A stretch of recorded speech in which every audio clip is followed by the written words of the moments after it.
करता है उसको आपने नीच कह दिया। कबीरदास जी कहते हैं हाँ मैं कहता हूं कि मानव नीच है, मैं मरने से नहीं डरूंगा, तुम मारने से मत डरना, पर पहले मेरी बात सुन लो।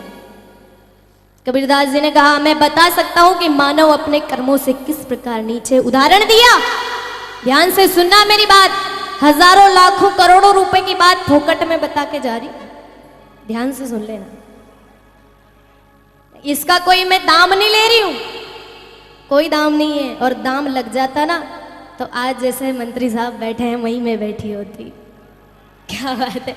लेकिन मैं तो इतना कहती हूं, कबीरदास जी ने कहा भैया सबसे पहले एक कुत्ते को बुलाइए। जैसे ही कुत्ते को बुलाया और कहा कि एक थाली में केले, नारंगी, अंगूर, सेव फल, जितने भी फल हैं इस कुत्ते के सामने रख दो। जैसे ही भाई साहब सारे फल लाकर कुत्ते के सामने रखा तो कुत्ते ने खाना तो दूर बल्कि उसकी तरफ देखा भी नहीं, क्योंकि कुत्ते कभी फल नहीं खाते हैं। कबीरदास जी ने कहा समझे, तो सबने मना कर दिया, नहीं समझे। फिर कबीरदास जी ने कहा कि एक मांस की डली लाकर इस कुत्ते के सामने रखो। जैसे ही मांस की डली कुत्ते के सामने रखी तो कुत्ता तुरंत खा गया। कबीरदास जी ने कहा समझे, सबने मना कर दिया, नहीं समझे।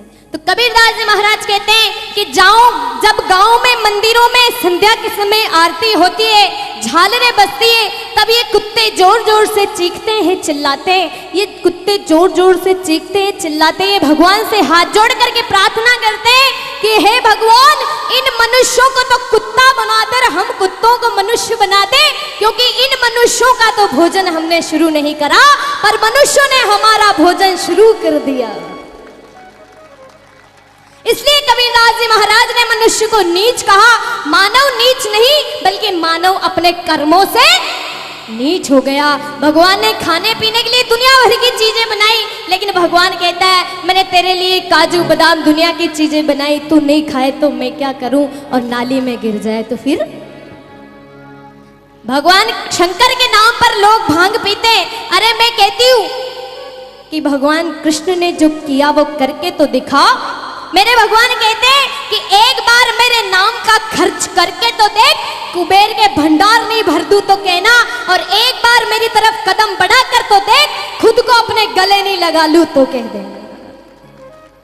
लेकिन आज का इंसान यही सोचता है कि पड़ोसी की जेब का पैसा मेरी जेब में कैसे आ जाए, यही सोचता रहता है। ये नहीं सोचता कि पड़ोसी ने सारी जिंदगी लगा दी 5 रुपए कमाने में, तू आधी जिंदगी तो लगा।